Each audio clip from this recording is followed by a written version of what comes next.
safety of American people is my absolute highest priority. We are sparing no expense.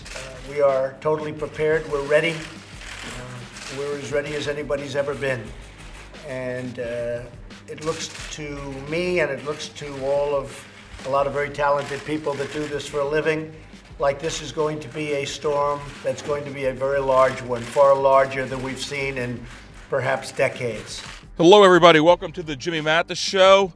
Hurricane Florence, a couple hours from making landfall in the Carolinas. What looks like it's shaping up to be a very dangerous storm, not necessarily because of the winds. Technically, it is a hurricane, but the way that it is tracking right now looks like it's going to be a very slow-moving storm. Tidal surges and tides obviously going to be probably one of the more dangerous things with Hurricane Florence. And already, keep in mind, this storm has not made landfall yet.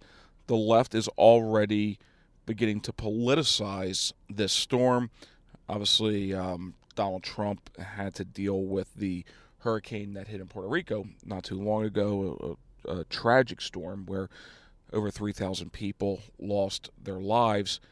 And Hurricane Florence, even though it has not made landfall yet, is already being politicized, is already being used as a weapon against Donald Trump, which is sad, it's inappropriate, it's opportunistic, it's also very callous. Because this storm, regardless of how strong the federal government is or who the president of the United States is going to bring a lot of pain, a lot of hurt to many Americans, and probably will result in deaths.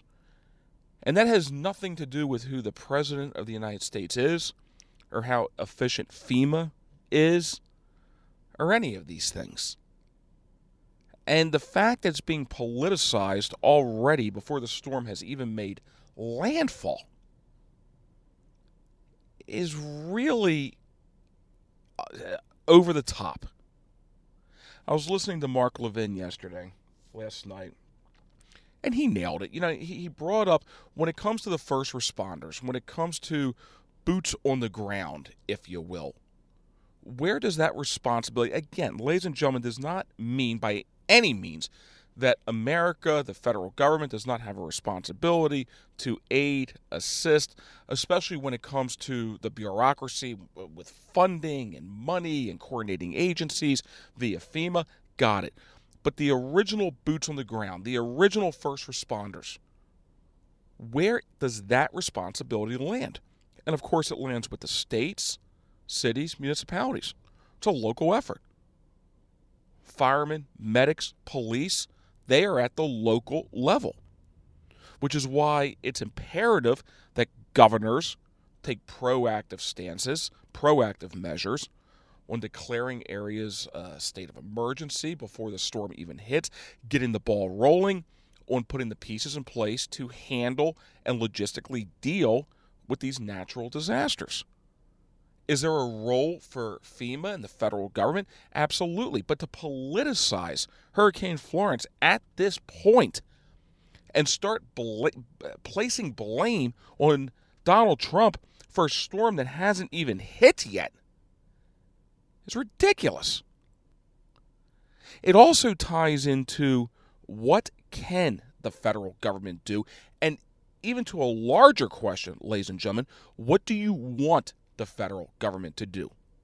Do you want a national police department? Is that what you want? Do you want the National Guard to be intimately involved at the state level? Now, again, it doesn't mean when there's all hands on deck that collectively, as the United States of America, we don't collectively help one another. Of course we do. But to politicize this hurricane at this point is absolute lunacy. Getting ready for the show today, I was going through Real Clear Politics, looking at a piece that ran in Mother Jones from Mark Folman, ties back to what we always talk about with this president, which is his rhetoric. Piece of Mother Jones. Trump's enemy of the people rhetoric is endangering journalist lives. Piece is referring to Donald Trump constantly coming out calling the media fake news, which, by the way, I agree with him on. Reading from the article, an example surfaced at the end of August with news that the FBI had arrested a California man, Robert Chain, for allegedly threatening to travel to the offices of the Boston Globe and commit a mass shooting. His mention communications came just after the Globe announced a coordinated editorial effort among newspapers nationwide to denounce Trump's attacks on the free press as anti-American and dangerous. The coordinated editorial that they're referring to in Mother Jones was when over 300 newspapers across the country, in a coordinated effort, ran an editorial torpedoing a sitting president. And you may not like it, but let me tell you something. There is a lot of slanted / fake news going on. And I'm sorry, but the free press, I was under the impression, was supposed to remain somewhat impartial. And when you have 300 newspapers in a coordinated effort running basically the same editorial, torpedoing a president / political party in power, there seems to be a little bit of a bias that comes along with that. And as we talked about earlier in the week, at no point has Donald Trump ever done anything punitive to this free press. Never has. Unlike Barack Obama, he did not seek the Department of Justice to wiretap the free press. He did not wiretap a correspondent the way Obama did with James Rosen over at Fox News. Did not go after senior staff members at Fox News. Did not try to kick one of the networks off of the North Lawn at the White House. That did not happen under this president. Now, granted, Donald Trump may spend a little more time than many would wish on complaining about the bias in the media, but he's done nothing punitive to the media, to the free press. And I'm not sure that his criticisms are necessarily off point. And this piece in Mother Jones is accusing the president of his rhetoric leading to violence, or at least the threat of violence. I think that kind of rhetoric is dangerous. I really do. It was roughly a year ago, the shooting in Virginia, when the congressional softball team was practicing. Mass shooting happened. I don't remember there being a whole lot of outrage over that. I don't remember them calling for gun control on that one. That shooting kind of got a pass, ironically enough. It's very, very, very dangerous when we start to tack into the waters of rhetoric becoming a threat, when there's no call to action with it, if that makes any sense. Donald Trump is bringing to light that there is definitely a disconnect in the actions of his administration and the way that it is being reported in the media. I do not disagree with him on that. But what the piece in Mother Jones, the dots that they are trying to connect, is the fact that Donald Trump uses the term fake press, fake news, that the rhetoric is leading to violence. I believe that is dangerous, because really what they're trying to do, in a very indirect way, but doing it still the same, is shutting down the president's First Amendment right. And you look over the course of history, ladies and gentlemen, there have been many presidents that have attacked a free press way more than Donald Trump ever has, going back no further to his predecessor with Barack Obama. Abraham Lincoln would be another example of this. Of course, Abraham Lincoln was dealing with a lot more at the time than Barack Obama ever did, dealing with a civil war, also suspended writ of habeas corpus. Donald Trump has done nothing punitive to the media. And I bet he is somewhat frustrated when you have 300 newspapers across the country in collusion with one another to target a single politician, a single party, half of the American electorate. Bet that does get under his skin after a while. Looking at Twitter this morning from Speaker of the House Paul Ryan, his Twitter account, too often we think about peace through strength only in terms of military might. This discounts the value of our economic partnerships with allies. Tearing down trade barriers produces economic benefit to both us and our trading partners. Free trade agreements promote stability and order. Yeah, you're right, Speaker, they do. And one of the things that Donald Trump ran on, I'll tell you, every time I do the show right now, I feel like I'm defending Donald Trump and I'm coming across as a spokesman for the White House. Ladies and gentlemen, not the case at all. And looking at this tweet from Speaker Ryan, I've been pretty outspoken over the way that Donald Trump wants to level the playing field when it comes to free trade, which is via tariffs. But Donald Trump was outspoken on how he wanted to level the playing field going back to 2016 when he was on the campaign trail.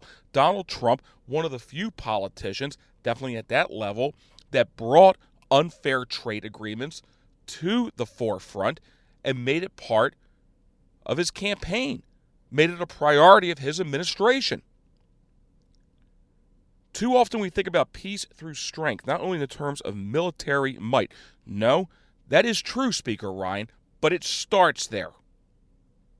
It's the Teddy Roosevelt, big stick diplomacy. Speak softly, carry a big stick.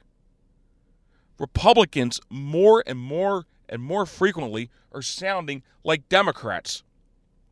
And it's incredibly frustrating coming out of 8 years of an Obama administration where the U.S. military has just been eviscerated. Spending down. Now, listen, ladies and gentlemen, do we spend an awful lot of money on defense? Absolutely. But collectively, this country has decided that we are going to be the world police. Now, I do not agree with that, but there's also a lot out there that don't want to be isolationists, that believe there's value when it comes to foreign aid. And foreign aid basically should be an extension of defense spending. It really should be. And the rhetoric of free trade, again, is disingenuous at best. It's not free trade. That's the point that Donald Trump has been making time and time again. It's not free trade. It's uneven trade. Trade deals, whether you're looking at the TPP or the North American Free Trade Agreement, that do not work in the best interest of this country, which is why we have trade deficits. When things leaving the country have very high tariffs on them, to where it is not in the best interest for any of the trading partners to receive American exports. And then you look at American exports. Our largest export was coal. And you have a presidential candidate, Hillary Clinton, that wanted to kill it, which in theory should not have taken a whole lot of work when you look at all the omnibus regulations that were around the coal industry. And it goes a step further. Coal ties into manufacturing, blue-collar jobs, especially in states like Ohio, Pittsburgh, used to be in Baltimore, not with coal, but steel, manufacturing, Kentucky, resonated with a lot of Americans getting back to the country, building and manufacturing things that in the past we had, that led to the Industrial Revolution. And I believe there's a lot of conservatives out there, and it was a point that Donald Trump made time and time again. Sure, we are very supportive and agree with free trade, as long as it is free trade. It's a level playing field. And again, ladies and gentlemen, one of my criticisms of the way that Donald Trump wanted to attack the inequality that we have with our trading partners is via tariffs. I'm not sure that was the best way to handle that, but it was a starting point when it comes to negotiation. Paul Ryan basically saying that Kelly, I'm not trying to read too much into this tweet here, but basically saying that unfair trade deals is a better asset when it comes to national security than the strength and might of our military. And our military absolutely has been under a constant attack, financially speaking, going back to sequestration and cuts that the military has had to make over the last 8-10 years. And going back to the way we started the show real quick, let's go ahead and talk about rhetoric from politicians.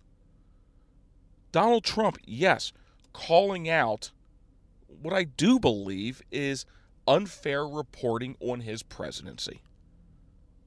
And the reporting that's coming out on Hurricane Florence would be a perfect example of what we're talking about. What about the rhetoric of Barack Obama when it came to the war on police? Again, militarizing the Department of Justice to go after law enforcement communities, like in Baltimore, with a vengeance. See, that led to real violence. Nobody wants to talk about that. Remember the 5 officers that were shot in Dallas, Texas? The war on police, on the law enforcement community. And what do we see as a result of it? Homicides across major U.S. cities, across America, went through the roof.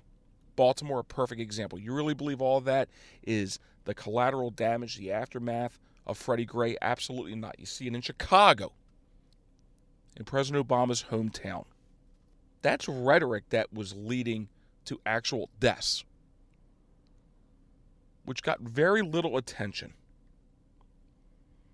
Report coming out of Las Vegas. Of course, Las Vegas is where the horrible mass shooting was a little over a year ago.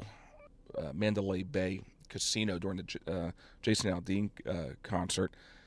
In Las Vegas, professor shoots himself in the arm to protest Donald Trump. A longtime College of Southern Nevada psychology professor is facing felony gun charges in connection with an on-campus shooting on the second day of class. Mark Bird, he was 69 years old. He was charged last month with discharging a gun with... I love this story. I'm sorry. Probably couldn't say that on the radio, but this story is unreal. Mark Bird, 69, was charged last month with discharging a gun within a prohibited structure, carrying a concealed weapon without a permit, and possessing a dangerous weapon on school property. Court records showed this. He was found bleeding from a self-inflicted gunshot wound to his arm about 8:15 on August 28th outside a bathroom in the Charleston Campus K building. Inside the bathroom, campus police found a $100 bill taped to a mirror, along with a note that said, and I quote, "for the janitor." So at least he was a considerate sociopath. According to Bird's arrest report, on the floor of the restroom was a black and white .22 caliber pistol and one spent shell casing. The psychology professor was hired August 26, 1993. He was a faculty member at the time of the shooting. College spokesman Richard Lake said Bird was not scheduled to teach any courses during the fall of 2018. He was employed with the college as of last Tuesday, although the spokesman said it was not clear what disciplinary actions, if any, would be taken against him. 911 call was made after several CSN employees and at least one student saw Bird stumble out of the bathroom, bleeding, before he collapsed. The report said none of the witnesses, who later told police they only recalled hearing a loud noise, initially knew that Bird was armed and had shot himself, according to the report. This guy was a professor, by the way, going back to the early 90s. One college employee told police that he held Bird's hand to calm him as others tried to stop the bleeding while waiting for authorities to arrive. Bird said that he had shot himself in protest of Donald Trump, police noted in their report, but the report did not elaborate.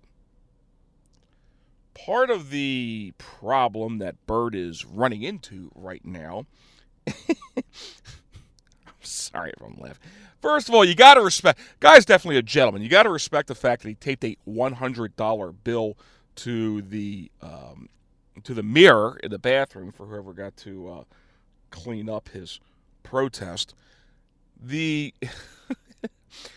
the college was a gun-free school zone, so so he's in trouble for, I guess, not only bringing the gun that he shot himself with into a gun-free school zone, also discharging it. He also did not have a carry permit. And what's ironic about this, I mean, obviously this guy is committed Democrat, 69 years old, has some major issues with Donald Trump, and I would imagine is pretty upset about Donald Trump's tone and divisiveness and all that. This guy pretty much broke every gun rule there was. First of all, by carrying the gun anywhere, because he didn't have a carry and conceal permit, and then he took it a step further. I mean, he brought it into a gun-free school zone. That's bad enough. Once you start to fire it and discharging rounds, that obviously is probably not a good career move, although maybe that didn't matter because it didn't look like he had any classes scheduled that semester anyway. Shot himself in the arm with a .22 caliber gun. Again, that's going to leave a mark. That's not a fun way to spend an afternoon. But as far as self-inflicted gun wounds go, I guess it's a call to help. Got attention. It's being reported on, but nobody knows exactly what he was protesting Donald Trump for. Keep in mind, this guy's been a senior professor at the university going back to the early 90s, so I'm sure the parents that are writing checks for tuition for a couple $100,000 feel like that money is being well spent. But again, the concern is with the rhetoric of Donald Trump and his response for a hurricane that hasn't even made landfall yet. Are you kind of beginning to see how ridiculous all this is? Made the point the other day, I do not care what comes out of the midterm elections roughly 2 months away. And when I read tweets from Speaker Paul Ryan, like what I read today, where he's throwing the president under the bus for finally a president that is trying to take the lead when it comes to negotiating free trade deals, fair trade deals for this country, throwing the president under the bus.